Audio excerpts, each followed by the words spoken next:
안녕하세요. 건강한 세상을 만드는 뉴트리TV 정멸 박사입니다. 지난 영상에서는 암 예방을 위한 식사 이론편에 해당되는 내용을 올렸습니다. 오늘은 실천편이 되겠습니다.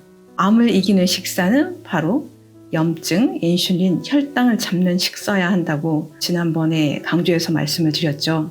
이 셋을 동시에 해결하는 식사가 바로 저탄고지 식사입니다. 암의 시작은 염증부터이고 염증을 개선해야지만 궁극적으로 암으로부터 벗어날 수 있다고 강조드려서 말씀을 드렸었는데요. 저탄고지가 염증을 감소시켜주는 연구 결과들이 많이 보고되고 있습니다. 이 결과는 2014년 미국 내과학회지에 발표된 자료로서 연구 디자인이 굉장히 탁월하게 잘 설계되었고 연구 기간도 1년으로서 장기 연구에 해당이 되고 신뢰성이 높은 연구였기 때문에 미국 주요 매체에서 이 연구 결과를 보도를 했었고요.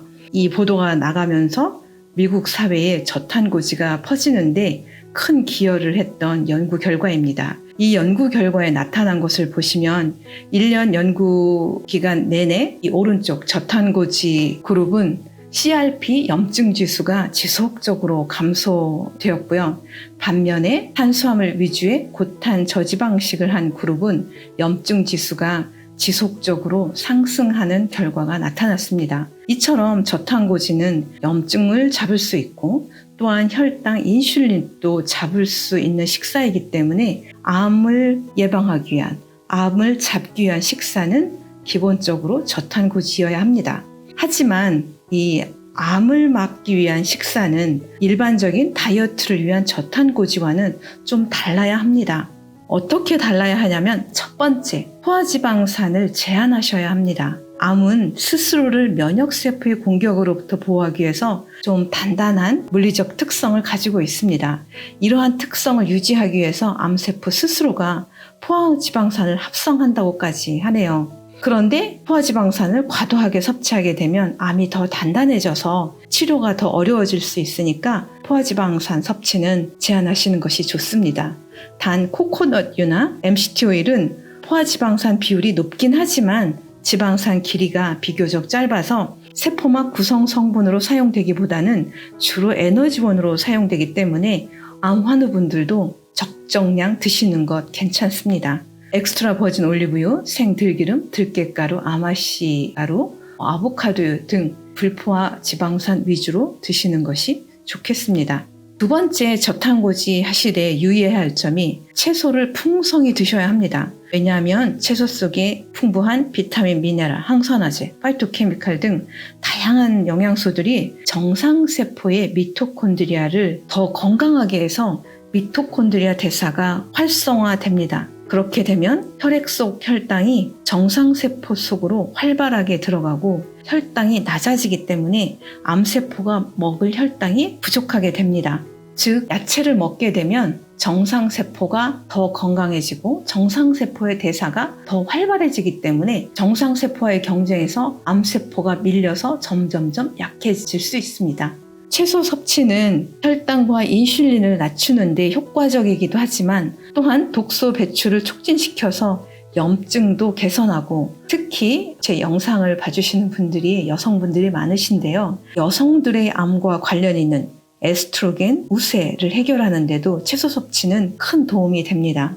얼만큼 먹어야 하냐면 익힌 채소 형태로 매끼 2-3컵 정도 드시면 좋습니다.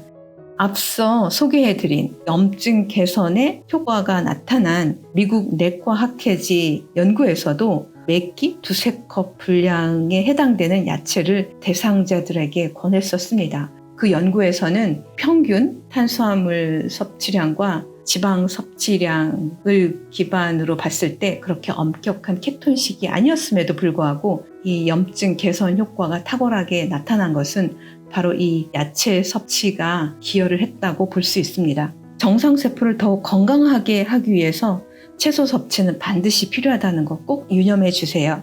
암과 싸우기 위해서 면역력이 유지되는 게 굉장히 중요한데요. 때문에 양질의 동물성 단백질 섭취가 필요합니다. 식물성 단백질 섭취만으로는 면역력 유지가 좀 힘들고요. 또한 기력이 떨어지기 때문에 식물성 단백질만으로 장기적으로 채식만 하시는 것은 암 관리에 부정적일 수 있습니다. 단 철분 함량이 높은 붉은색 고기는 염증을 더 상승시킬 수가 있기 때문에 염증 지수가 안정화될 때까지는 이 붉은색 고기는 좀 제한하시는 것이 필요합니다.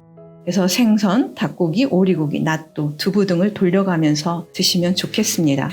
그 다음 복합 탄수화물 형태로 탄수화물을 소량 섭취하세요. 탄수화물 섭취를 완전히 배제하는 엄격한 케톤식으로 암을 치료하고자 할 때는 전문 병원을 찾아 도움을 받는 것을 권장드립니다. 제가 소량의 탄수화물 식품을 권장하는 이유는 탄수식품을 완전히 배제하면 대사에 오히려 스트레스가 되어서 혈당이 더 올라가는 경우를 왕왕 봤기 때문입니다. 또한 정상세포의 대사를 돌리고 정상세포가 지방을 더 잘 연소하게 하기 위해서는 건강한 탄수화물 섭취가 오히려 도움이 될 수 있습니다. 또한 제가 반복적으로 듣는 말이 유기농 과일은 건강하지 않나요? 먹어도 되지 않나요? 라고 물으시는 분들이 계세요. 그래서 고가이지만 제가 건강하다고 생각을 해서 이용하시는 암 환우 분들이 가끔 계시는데요. 유기농 과일도 단순당 함량이 높아서 혈당, 인슐린, 염증을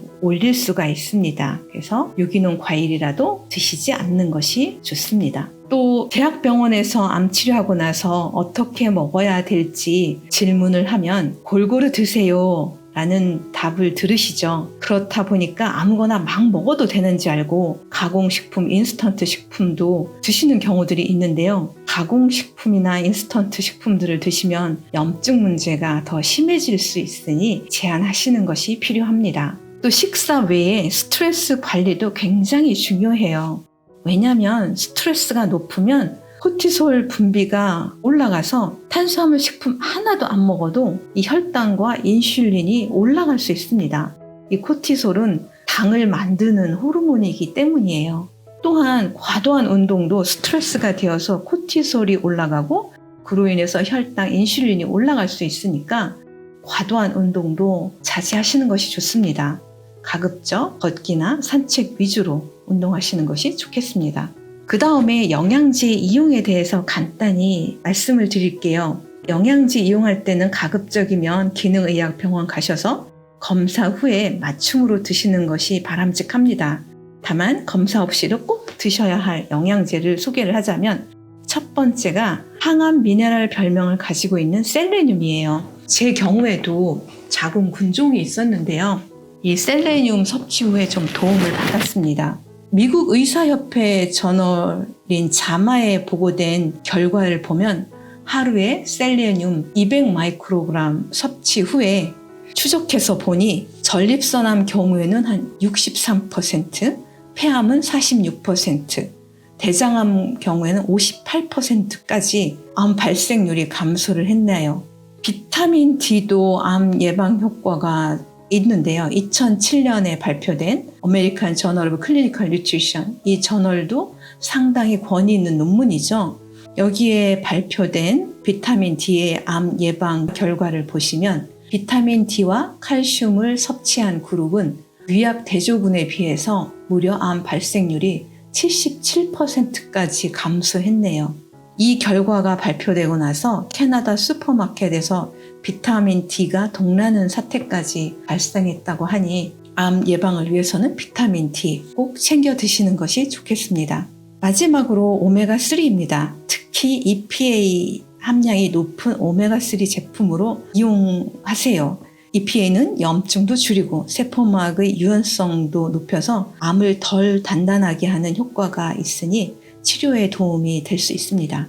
이상으로 암을 이기는 식사 실천편이었습니다. 이번 영상도 들어주셔서 감사하고 전 다음 영상에서 뵙도록 하겠습니다. 감사합니다.